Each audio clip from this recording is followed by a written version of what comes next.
அனைவருக்கும் வணக்கம். வியாழக்கிழமை வராகி அன்னைக்கு தேய்பிறை பஞ்சமி மாலை 6 மணிக்கு மேலே இந்த ஒரு பரிகாரம் செய்து பாருங்கள்.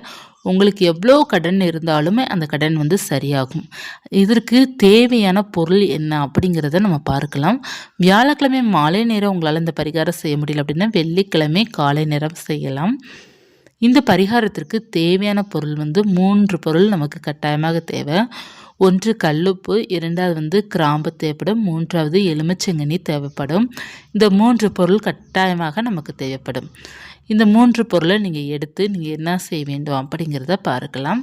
ஒரு கண்ணாடி பவுல் எடுத்துக்கோங்க. அதில் கல்லுப்பு பரப்பிக்கோங்க. அதில் பார்த்தீங்கன்னா சுற்றி மஞ்சள் தூள் கொஞ்சம் போட்டுக்கோங்க.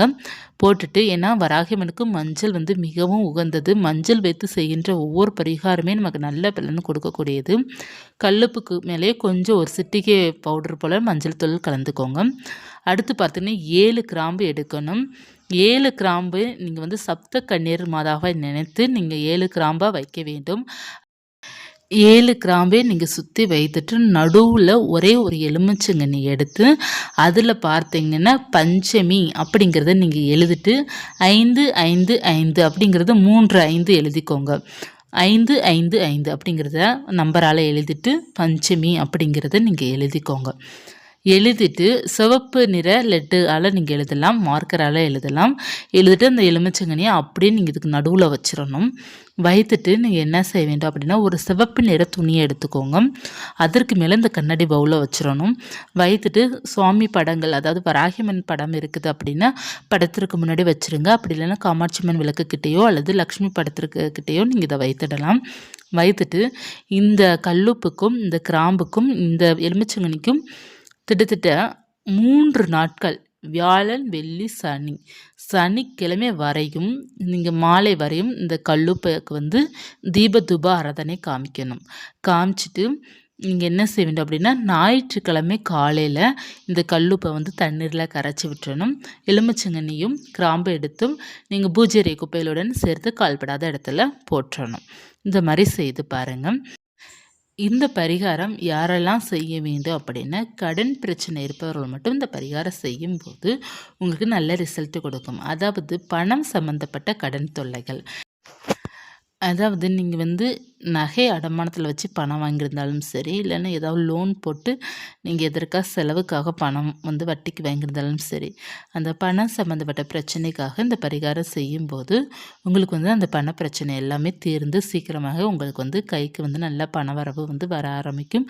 அதை வைத்து நீங்கள் சீக்கிரமாக எல்லா கடனையும் சரி பண்ணுற மாதிரி யோகம் உங்களுக்கு அமையும்.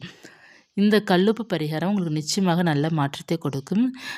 நமக்கு அந்த 7 மாதாக்களோட அருள் கிடைத்து நமக்கு அவங்களோட ஆசீர்வாதத்தாலே நமக்கு இருக்கிற அனைத்து பிரச்சனையுமே தீரும். நம்பிக்கையுடன் செய்து பாருங்கள். வராகி அன்னை 5வது தாயார். மொத்தம் 7 தாயார் இருக்கிறாங்க. அவங்க வராகி அன்னை தான் 5வது தாயார். அதனால் பஞ்சமி தேதி 5வது நாள் நம்ம கொண்டாடப்படுகிறோம். அதாவது அமாவாசைக்கு அடுத்து 5வது நாளும் பௌர்ணமிக்கு அடுத்து 5வது நாளும் நம்ம கொண்டாடப்படுகிறது. இந்த பஞ்சமி பார்த்தீங்கன்னா தேய்பிறை பஞ்சமி அப்படிங்கிறது நம்மளுடைய பிரச்சனைகளை தீர்க்கக்கூடியது மற்றும் கடன் தொல்லைகளை தீர்க்கக்கூடியது. அதனால் இந்த தேய்பிறை பஞ்சமி அன்று நம்ம கடன் தொல்லைகள் நீங்குவதற்காக செய்கின்ற ஒவ்வொரு வழிபாடுமே நமக்கு நல்ல பலன் கொடுக்கும். நீங்கள் மாதம் மாதம் பார்த்தீங்க அப்படின்னா வராகி அம்மனையை மனதார பிரார்த்தனை செய்து வழிபாடு செய்யும்போது உங்களுடைய கடன் தொல்லைகள் குறைய ஆரம்பிக்கும். எப்போதுமே நீங்கள் நம்பிக்கையுடன் இருங்க. நிச்சயமாக எல்லா பிரச்சனையுமே சரியாகும். இந்த உலகத்தில் சரியாகாத பிரச்சனை எதுவுமே கிடையாது. எல்லாத்துக்குமே ஒவ்வொரு சொல்யூஷன் நிச்சயமாக இருக்கின்றது. அதனால் நம்பிக்கையுடன் செய்து பாருங்கள், நல்ல மாற்றங்கள் இருக்கும். இந்த வியாழக்கிழமையும் வெள்ளிக்கிழமையும் வராகி அன்னையை வழிபாடு செய்து பாருங்கள். இந்த மார்கழி மாதம் வழிபாடு செய்யும் போதெல்லாம் நமக்கு நல்ல பலன் கிடைக்கும். வருடம் முழுவதும் நமக்கு வழிபாடு செய்த பலனும் நமக்கு கிடைக்கும். நிலைவாசலை அலங்காரம் செய்து வழிபாடு செய்யுங்க.